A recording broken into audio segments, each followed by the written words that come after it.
Welcome back. We spent some time last time introducing you to some new language relative to costs associated with operating a business, distinguishing the difference between the cost of a product and the cost of selling and administrating a business, and introducing you to the terms of product cost and period costs. And we mentioned that it's extremely important for managers to understand these costs of their operations. But I want to kind of take a moment today and emphasize, why it is so important for managers to understand a company's cost, and specifically its product costs. One of the reasons why it is important to distinguish and understand our product costs is because that our product costs do affect the financial statements created through financial accounting or the financial reporting of our business.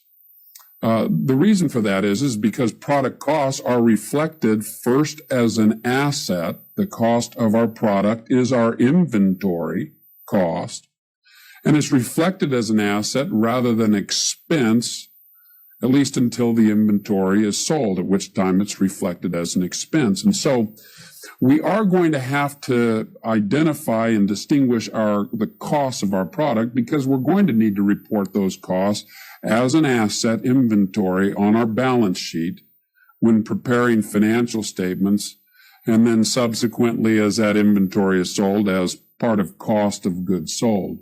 The real reason why it is important for managers to understand the cost of their product and of their operations is because really managers, almost impossible to efficiently and effectively manage a business without information about those costs. For example, consider the establishment of a sales price of your product. Well, let's assume that we make a table, a nice oak table, and it costs us about $700 to manufacture that table. Well, if it costs us $700 to manufacture the table and we sell it to our customers for $600, well, that's not good. We're not going to be in business very long, are we? If we're selling our product at a price to our customers at a price less than what it cost us to manufacture that product. And that's before even considering the selling and administrative costs of the business. Certainly there are some other factors associated with determining the price at which we'll sell a product. One will be the demand and, how much people are willing to pay for a particular product. So we're going to have to evaluate the demand for our product and the willingness of customers to pay certain prices. But you better not establish a sales price unless you understand what it costs you to make that product. Because unless you understand that cost, you're really not going to understand why your company is profitable or not.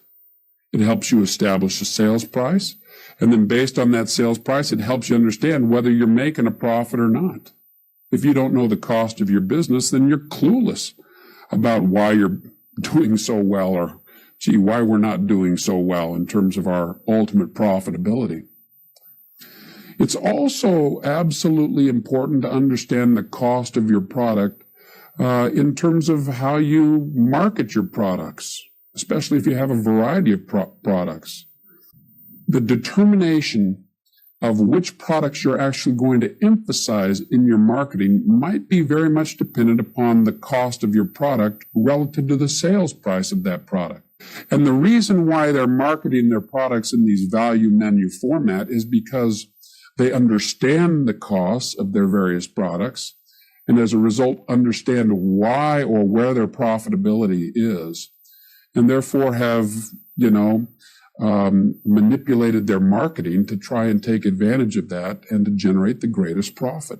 Many companies today are trying to improve and increase their profitability by simply trying to to reduce costs as much as they possibly can. How can you come up with any kind of a management strategy relative to trying to reduce costs unless you first know your costs in the first place? If you don't know what the cost of your labor and your manufacturing overhead or material costs are, then how are you intelligently going to implement a strategy to try and reduce the costs and improve your profitability? The ultimate question is this: how can you intelligently operate a business without knowing the costs associated with the production of your product? And the fact of the matter is you can't. That is why we're going to take some time here and really focus on not only understanding our product costs, focusing specifically on a manufacturing business, but we're also going to talk about how businesses accumulate those costs and some of the issues associated with determining the cost of our product in a manufacturing business, because that information is so doggone important in terms of effective management. There are two basic manufacturing cost accumulation methods. And again, we're focusing on a manufacturing rather than a merchandising or a service-oriented business at this point in time. There are two basic manufacturing cost accumulation methods. One is referred to as process costing. Process costing is a method that is commonly used by companies that manufacture large numbers of standardized products. Well, under a process costing method, what they're going to do is that they're going to take the total manufacturing costs, and what are the manufacturing costs, product costs in a manufacturing business? The materials, the labor, and overhead. They are going to take all of those product costs, these manufacturing costs, that are accumulated for that factory that is dedicated to the manufacture of Cheerios. They're going to take all of those costs, materials, labor, and overhead, for the month, week, month, or year, for a period of time, and they're going to add them all together and simply divide it by the number of boxes it produced. That will give to them the average cost per box of their product costs or manufacturing costs. The method that I want to focus on, however, is the second method of accumulating these product costs in a manufacturing business, referred to as job order costing.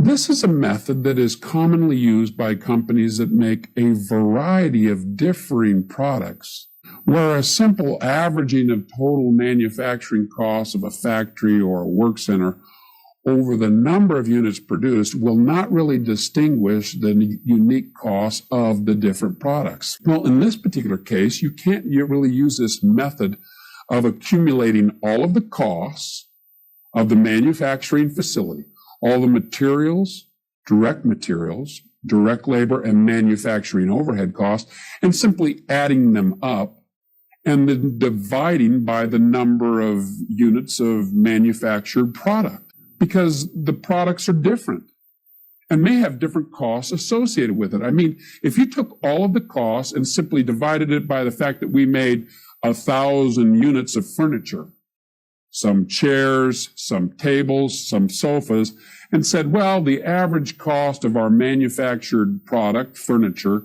is an average of $400. That really doesn't make much sense, and it probably isn't very useful in your business, because the fact of the matter is the chair costs less to manufacture than some nice mahogany table or a sofa. So to simply take the total cost and average it by the total number of units produced is going to give you an average cost per unit, but when in fact you're producing different, unique, and distinct products, just developing an average cost is not going to be really very useful managerial information. In this particular case, what you're going to have to do is you're going to have to try and identify and distinguish the manufacturing costs by separate products, by, or runs or batches, or sometimes called job orders. In other words, if you're going to manufacture 10 chairs, you're going to, and that's one of many different jobs going on during the month, you're going to somehow need to isolate the raw material costs, the direct labor costs, and manufacturing overhead costs associated with manufacturing those 10 chairs. Take those costs, divide it by 10, and then you have your cost per chair. But you're going to have to identify and distinguish these manufacturing or product costs, product order by product order, or run or batch by batch, sometimes called job orders, and average it only over the number of units produced within that particular order or job.